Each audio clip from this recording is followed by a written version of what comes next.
اب نون لیگ کے لوگوں نے کہا رسوا ہو گئے، ذلیل ہو گئے، تسلی ہو گئی، رانا ثناء اللہ کی گرفتاری کے لیے آئے تھے، تمہارا منہ نہیں ہے تم گرفتار کر سکو، ایسی کی تیسی تمہاری، جاؤ یہاں سے، تم کیا خاک گرفتار کرو گے رانا ثناء اللہ کو۔ رانا ثناء اللہ کا خوف ہے عمران خان نیازی پر،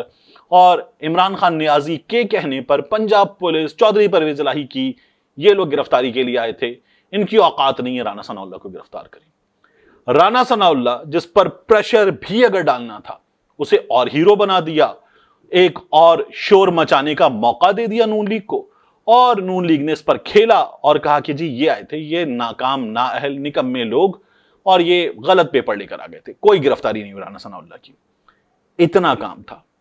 یہ آسان سا کام تھا، اور یہ آسان سا کام پنجاب پولیس کر سکتی تھی، کیوں نہیں کیا؟ کیونکہ بڑا آدمی ہے۔ جو بڑے آدمی کی گرفتاری کا معاملہ ہوتا ہے، اس میں آپ بڑوں کے کہنے پر، اور بڑے بھی جان بوجھ کے یہ سب کچھ کرتے ہیں، پیپر ویپر جاری کر دیتے ہیں اور نوٹس وغیرہ نکال دیتے ہیں، اور اس کے بعد کہتے ہیں جی گرفتاری کے لیے جا رہے ہیں، بڑا شور مچتا ہے، اور اس کے بعد اس بڑے آدمی کو دیکھا جی مجھے گرفتار کرنے آئے تھے، دفعہ ہوں یہاں سے، اس طرح کی بات کرنے کا موقع مل جاتا ہے۔ یہی سب کچھ اس کیس میں بھی ہوا۔ عمران خان صاحب کی گرفتاری کے لیے وارنٹ جاری کیے گئے، عمران خان صاحب واپس پہنچے، اب ان کو تو عدالتوں کے چکر لگوائے جا رہے ہیں۔ رانا ثناء اللہ کے معاملے میں ایسا لگتا ہے کہ نورا کشتی تھی، فکسڈ میچ تھا، تو عمران خان صاحب کو چیک کرنا چاہیے کہ ان کی ٹیم میں، پنجاب کی حکومت میں یا پنجاب کی اسٹیبلشمنٹ میں فکسڈ میچ کھیلنے والے لوگ کون ہیں، اور عمران خان صاحب ان سے جان چھوڑائیں۔ اگر یہ موقع تھا تو اس موقع کو اویل کرنا چاہیے تھا، اور اگر اس موقع کو اویل کرنے کے بجائے نون لیگ کو پوائنٹ سکورنگ کا موقع دینا تو بہت ہی فضول کام کیا گیا ہے۔ بہرحال ایسی گرفتاریاں اتنے بڑے لوگوں کی ہوتی نہیں، یہ چھوٹا آدمی ہوتا ہے جو گرفتار ہوتا ہے، کوئی روٹی چور، کوئی سالن چور، کوئی پھل چور، کوئی بکری چور، کوئی بھینس چور، وہ گرفتار ہوتا ہے۔ یہ لوگ گرفتار تھوڑی ہوتے ہیں، یہ لوگ گرفتار ہوتے ہیں جب کہیں اور سے احکامات آتے ہیں، پھر اس کے بعد گرفتاری ہوتی ہے، کیونکہ کہیں اور سے احکامات آ جائیں تو پھر پولیس بھی چوں نہیں کرتی۔ سیاستدان جو ہے وہ ہیرو بھلے بن رہا ہو، وہ بھی چوں نہیں کرتا، وہ بعد میں پوچھ لیتا ہے کیوں نکالا مجھے، لیکن چوں نہیں کرتا، اور پھر گرفتاری ہوتی ہے۔ ایسے گرفتاری نہیں ہوتی بڑے آدمی کی۔ اس کے بعد عمران خان صاحب کے ہیلی کاپٹر کا معاملہ، یہ خیبر پختونخوا کا اور پنجاب کی حکومت کے جو ہیلی کاپٹرز عمران خان صاحب جو ہیں وہ استعمال کر رہے ہیں، اول تو میں یہ پہلے بھی کہہ چکا آپ سے، اب بھی کہہ رہا ہوں کہ یہ عمران خان صاحب کو نہیں کرنا چاہیے۔ عمران خان صاحب نے تو بہت چھوٹے ڈسٹنس پر، جیسے پشاور چارسدہ کے درمیان بھی استعمال اگر کیا تو نہیں کرنا چاہیے، لیکن بہرحال ایک چیز دیکھنے کی ہے، عمران خان صاحب کے معاملے میں کیا ہوا ہے، یہ ہیلی کاپٹر غالباً تیسری بار پرابلم میں آیا ہے۔ 2 بار ہیلی کاپٹر میں خرابی، یعنی آج کی خرابی اگر آپ ملا لیجیے، 1 بار پائلٹ کی طبیعت خراب، اس کے علاوہ عمران خان صاحب کے کانوائے میں شامل ایک گاڑی جس میں اچانک آگ لگ گئی، کچھ ہنگامی صورتحال پیدا ہو گئی، اور وہ گاڑی بھی ایک لینڈ کروزر گاڑی تھی، اور اس میں آگ لگی، اس پہ کنٹرول کیا گیا۔ عمران خان صاحب کو کچھ ملا کر دینے کی کوشش کی گئی، بنی گالا میں ان کے ایک ملازم کو ساتھ ملا لیا گیا ان کے مخالفین کی جانب سے، ان کے بنی گالا والے گھر کو بگ کرنے کی کوشش کی گئی، یہ تمام چیزیں ہوئیں۔ وزیر اعظم آفس میں 2 چیزیں بگ ہو ہی رہی ہیں، اور عمران خان صاحب جو ہیں ان کی جان کو خطرہ ہے، وہ خود بھی ایک ویڈیو ریکارڈ کروا چکے، بند کمروں میں مجھے قتل کرنے کی سازش، یہ سب کچھ ہو رہا ہے۔ یہ بڑے صحافی سوال اٹھا رہے ہیں کہ کیا یہ سب کچھ نارمل ہے؟ اب کی بار تو اتنا موقع تھا کہ عمران خان صاحب کا ہیلی کاپٹر ہنگامی لینڈنگ کر گیا، اور عمران خان صاحب بڑے پرسکون نظر آ رہے تھے اس ہنگامی لینڈنگ کے باوجود بھی،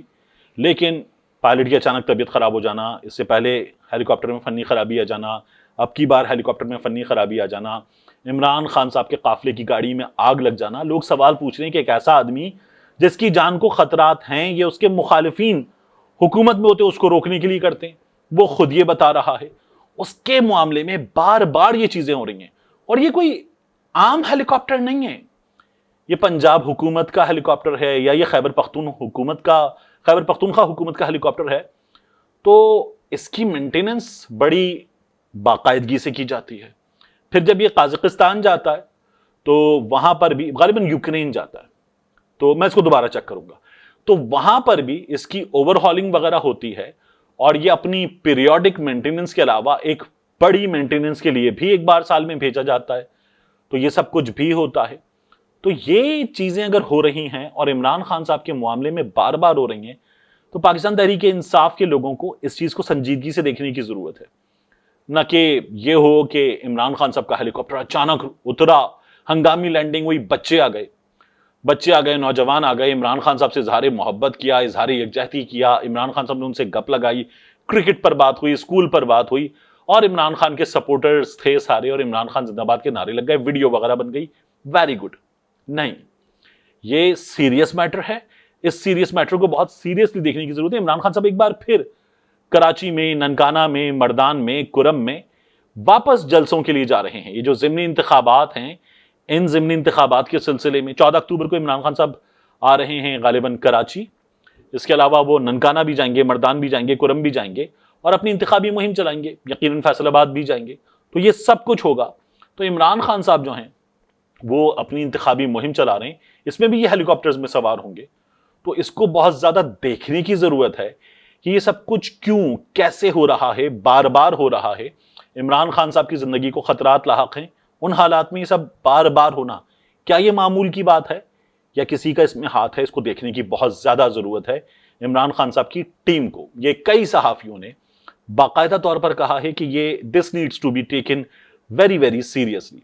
اس کے علاوہ ایک بار پھر خط لکھا گیا ہے۔ اب کی بار یہ جو خط ہے، یہ خط سپریم کورٹ کے chief justice mister justice Umar Ata Bandial صاحب کو لکھا ہے سپریم کورٹ کے 2 سینئر ججز نے،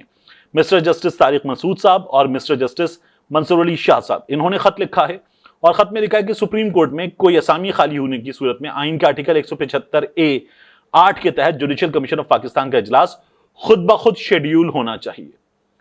اب یہ جو خط ہے یہ اب کی بار بھی میڈیا کو آ گیا ہے۔ 3 صحافی ہیں جن میں سے 2 باقاعدہ اچھے بڑے رپورٹر ہیں اور ایک جو ہیں وہ سوشل میڈیا پر زیادہ ایکٹیو ہیں۔ ان 3 صحافیوں کو یہ چیزیں لیک ہو جاتی ہیں، جسٹس قاضی فائز عیسیٰ صاحب کے خطوط ہوں یا جسٹس طارق مسعود صاحب کے خطوط ہوں، جسٹس منصور علی شاہ صاحب کا یہ جو خط ہے یہ لیک ہو جاتے ہیں ان لوگوں کو، اور یہ خط یہ لکھتے ہیں مسٹر جسٹس عمر عطا بندیال صاحب کو، یہ لیک ہو جاتے ہیں۔ یہ صدر پاکستان کو خط لکھیں تو بھی لیک ہو جاتے ہیں۔ تو یہ خط کیسے لیک ہوتے ہیں، یہ لیک کون کرتا ہے، اس کا جواب سامنے آنا چاہیے۔ اس کا جواب کبھی سامنے نہیں آیا۔ چیف جسٹس صاحب نے تو اگر کچھ چیزیں سامنے رکھنی تھی تو پھر انہوں نے کیا تھا کہ سپریم کورٹ کی ویب سائٹ پر جاری کیا تھا اور رجسٹرار آفس نے باقاعدہ سلسلے میں مطلع کیا۔ مگر یہ لوگ جب خط لکھتے ہیں تو چیف جسٹس بھی پوچھتے ہیں، یار میں یہاں موجود ہوں، آپ لوگ مجھ سے بات کرنے، آپ یہ خط لکھتے ہیں، یہ خط چھپتا ہے، یہ اخباروں میں بھی چھپتا ہے، میڈیا پہ بھی چلتا ہے، مجھے بتا دیا کریں۔ لیکن اس معاملے میں ہے کیا کہ یہ خط جو ہیں وہ میڈیا کو لیک ہو جاتے ہیں۔ یہ دیکھنے کی چیز ہے اور یہ وہ چیز ہے کہ جس پر بات کرتے ہو ہمارے پر جلتے ہیں۔ لیکن یہ خط 3 صحافیوں کے پاس ہی، انہی 3 صحافیوں کے پاس کیوں ہوتے ہیں؟ وہ 3 صحافی 2 چینلز پر یہ خط چلاتے ہیں اور ان میں سے ایک سوشل میڈیا پہ چلاتے ہیں، باقاعدہ آپ کو وہ نظر آتے ہیں اہم ترین شخصیات کے ارد گرد، اور پھر انہی کے ذریعے چیزیں ہمارے سامنے آتی ہیں۔ تو یہ سلسلہ جو ہے یہ بھی رکنا چاہیے۔ سپریم کورٹ میں جج صاحبان کی تعیناتی کے معاملے میں